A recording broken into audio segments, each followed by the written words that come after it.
الشيطان الرجيم بسم الله الرحمن الرحيم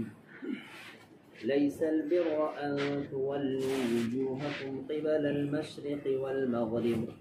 ولكن البر من آمن بالله واليوم الآخر والملائكة والكتاب والنبيين وآتى المال على حبه ذوي القربى واليتامى والمساكين وابن السبيل والسائلين وفي الرقاب وأقام الصلاة وآتى الزكاة والموفون بعهدهم إذا عاهدوا والصابرين في البأساء والضراء وحين البأس أولئك الذين صدقوا وأولئك هم المتقون۔ نیکی صرف یہ نہیں ہے کہ تم اپنا چہرہ مشرق اور مغرب کی طرف کر لو، بلکہ نیکی یہ ہے کہ جو شخص ایمان لائے اللہ پر، یوم آخرت پر، فرشتوں پر، کتابوں پر اور تمام انبیاء پر، اور اپنا مال خرچ کرے، وہ مال جس کو انسان محبوب رکھتا ہے، اپنے قریبی رشتہ داروں پر اور یتیموں پر اور مسکینوں پر اور مسافرین پر اور سوال کرنے والے پر اور غلاموں پر، اور نماز ادا کرے اور زکوٰۃ ادا کرے، اور جب کسی سے کوئی وعدہ کرے تو اس وعدے کو پورا کرے، اور بیماری اور تنگدستی میں صبر کرے اور جنگ کے وقت بھی جم جائے، یہی لوگ ہیں جنہوں نے سچے طریقے سے ایمان کو اپنایا، اور یہی لوگ ہیں جو اللہ سے ڈرتے ہیں۔ یہ قرآن کریم کی سب سے جامع ترین آیات میں سے ایک آیت ہے، یعنی جس طریقے سے کہتے ہیں کہ سمندر کو ایک پیالے میں جمع کر لینا، یہ کوئی بہت ہی فصاحت و بلاغت جس کے پاس بہت الفاظ ہوتے ہیں، وہ اس طریقے سے کلام کرتا ہے۔ اللہ کے نبی صلی اللہ علیہ وسلم کی بھی حدیث مبارکہ ہے کہ اوتیت جوامع الکلم، کہ مجھے جوامع الکلم عطا کیا گیا ہے۔ جوامع الکلم کس کو کہتے ہیں؟ کہ بہت لمبی چوڑی بات کو ون سینٹنس میں کہہ دینا۔ اسی طرح یہ قرآن کریم کی جامع ترین آیات ہے کہ ایک آیت کے اندر اللہ رب العزت نے تقریباً 16 چیزیں بیان کی ہیں، اور وہ 16 چیزیں جو ہے اس کے اندر آدمی کا ایمانیات بھی آ گئے، عقائد بھی آ گئے، معاملات بھی آ گئے، معاشرات بھی آ گئے، اور اخلاقیات بھی آ گئے۔ یہ پانچوں چیزوں کو اللہ رب العزت نے اس آیت کریمہ کے اندر ذکر کیا۔ اصل میں اس آیت کا اللہ رب العزت نے جو اس نازل کیا، اس کا مقصد یہ ہے کہ اللہ کے نبی صلی اللہ علیہ وسلم مشرکین مکہ اور یہود اور نصارہ ان کو دعوت دیتے تھے، تو یہ بس ایک ہی چیز پر اپنی سوئی انہوں نے اٹکا لی تھی کہ اللہ کے نبی صلی اللہ علیہ وسلم نے قبلہ جو تھا یہ بیت المقدس سے کعبے کی طرف کیوں کیا، اور یہ قیامت کے دن بھی اللہ رب العزت نے ذکر کیا ہے کہ یہ بس اسی بات کو حجت کے طور پر پیش کریں گے کہ دیکھو اللہ آپ نے ہمیں حکم دیا تھا کہ اپنا رخ اس طرف کرو، تو ہم نے آپ کی نافرمانی نہیں کی، اسی طرف رخ کر کے نماز پڑھے۔ تو اللہ رب العزت ان کو فرما رہے ہیں کہ تم صرف نیکی اسی چیز کو سمجھتے ہو کہ اپنا رخ جو ہے وہ کس کی طرف رکھنا، بیت المقدس کی طرف، حالانکہ اللہ رب العزت فرما رہے ہیں کہ میں نے جو ایمان اور جو اسلام تمہارے لیے چنا ہے، اس کے اندر صرف ایک چیز کا درست کر لینے کا نام اسلام نہیں ہے، بلکہ بہت سی چیزیں ہیں کہ جب ان تمام چیزوں کو آدمی درست کرے گا اور میرے احکامات کے مطابق اپنائے گا تو پھر جو ہے وہ کامل ایمان والا کہلائے گا۔ اب دیکھیں اللہ رب العزت نے کتنی چیزیں ذکر کی۔ وہ تو کیا سمجھتے تھے کہ نیکی صرف یہ ہے کہ اپنا رخ مشرق اور مغرب کی طرف کر لے۔ مشرق کی طرف جو ہے یہ یہود رخ کرتے تھے بیت المقدس کی طرف،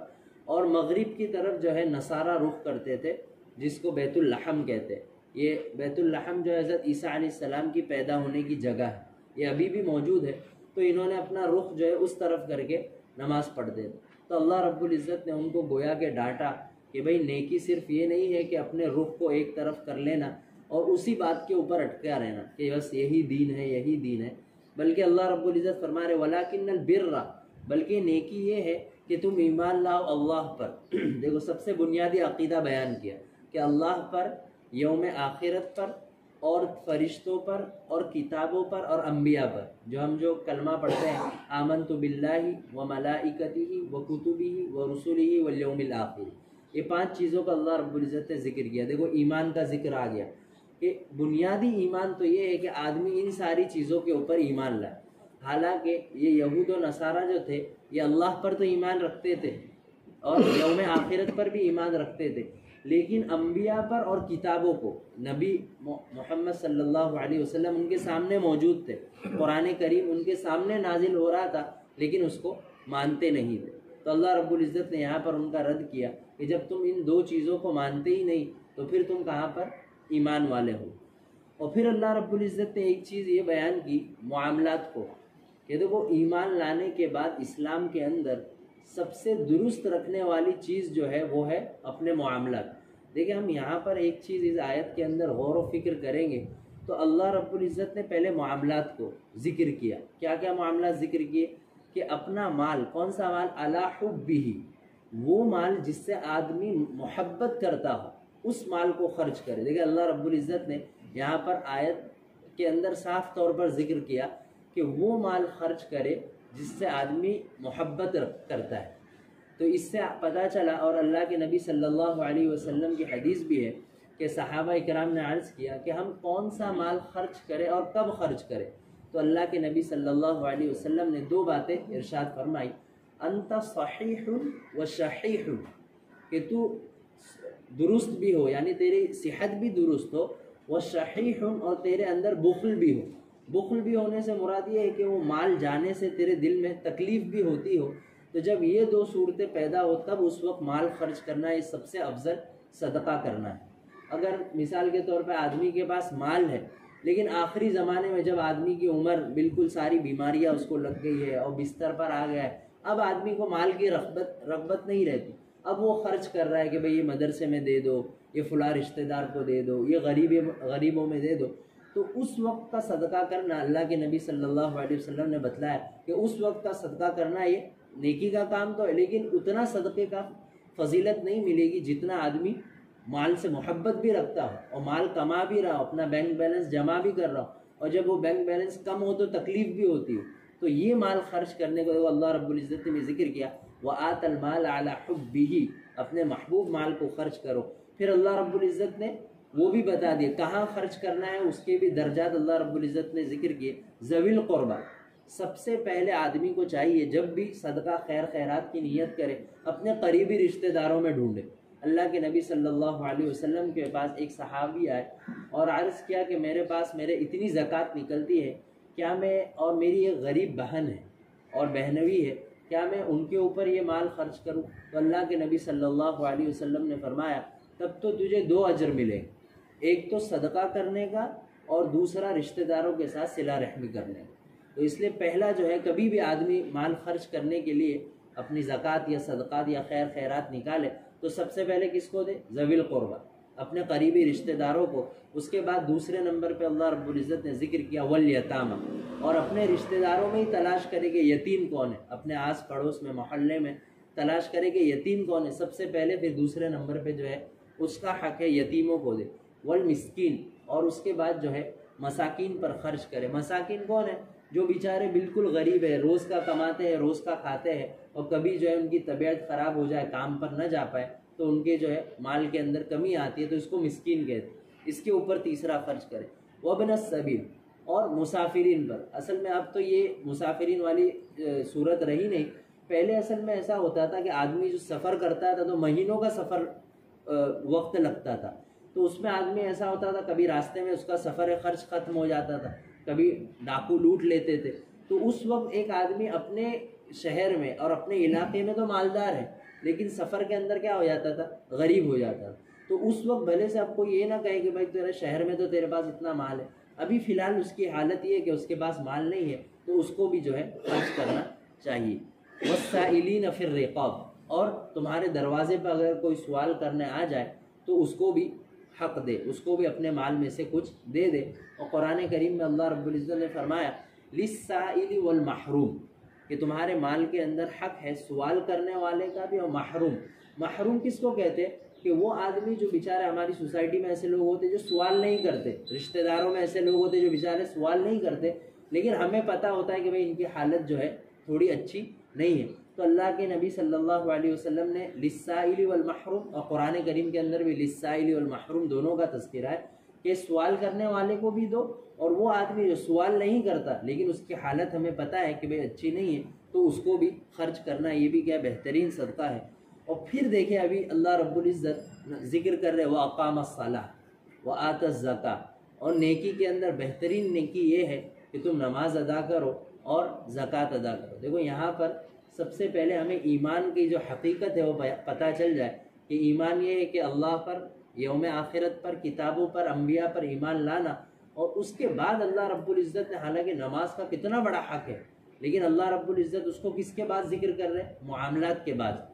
ایک زندگی کے اندر اگر آدمی کی نمازیں درست ہو اور پانچوں وقت کی تکبیر اولیٰ کے ساتھ نماز پڑھ رہا ہے لیکن معاملات خراب ہے تو یہ نماز اس کی کام نہیں آئیں گی۔ دیکھو دوسری آیت ہے قرآن کریم کے اندر، بہت سی جگہ اللہ رب العزت نے اپنی کیا ہے، اپنی عبادت کو، حالانکہ نماز کتنی اللہ رب العزت کو افضل ہے کہ اگر آدمی سفر میں ہو تب بھی اس کو نماز پڑھنی، بیماری میں ہو تب بھی نماز پڑھنی ہے، کھڑے رہ کر نہیں پڑھ سکتا بیٹھ کر پڑھنی ہے، بیٹھ کر نہیں پڑھ سکتا لیٹ کر پڑھنی، لیکن پھر بھی اللہ رب العزت اس کو کس کے بعد ذکر کر رہے ہیں؟ معاملات کے بعد۔ تو اللہ رب العزت ہم سب کے معاملات بھی درست فرمائے۔ اللہ رب العزت کا احسان ہے کہ اللہ نے نماز کی توفیق دی، تو معاملات بھی ہمارے درست ہو۔ اس کے بعد اللہ رب العزت ذکر کر رہے کہ وہ اقام الصلاۃ وآت الزکاۃ، نماز بھی قائم کرے اور زکوٰۃ بھی وقت پر ادا کرے، والموفون بعہدہم اذا عاہدوا، اور جب کسی سے وعدہ کرے تو پورا کرے۔ اللہ رب العزت کی سب سے ناراضگی لانے والی چیز جو ہے کہ آدمی وعدہ کرے اور پورا نہ کرے۔ اللہ کے نبی صلی اللہ علیہ وسلم سے پوچھا گیا کہ منافق کس کو کہتے،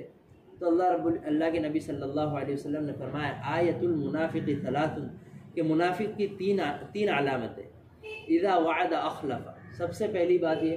کہ جب بھی وعدہ کرے اس کو پورا نہ کرے، اذا حدث کذب، جب بھی بات کرے جھوٹ بولے، واذا اؤتمن خان، اور جب بھی اس کے پاس کوئی امانت رکھی جائے تو اس کے اندر خیانت کرے۔ دیکھیں سب سے پہلی چیز اللہ کے نبی صلی اللہ علیہ وسلم نے بھی اور قرآن کریم نے بھی ذکر کیا کہ والموفون بعہدہم اذا عاہدوا، جب بھی کسی سے وعدہ کرے تو کوشش کرے کہ اس وعدے کو کیا کرے، پورا کرے۔ اللہ رب العزت کی ناراضگی لانے والی چیزوں میں سے ہے۔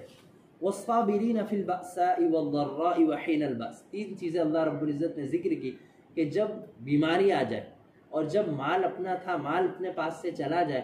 اور جب جنگ کی حالت ہو، تو ان تینوں وقت پر اللہ رب العزت کی طرف متوجہ رہنا اور صبر کرنا۔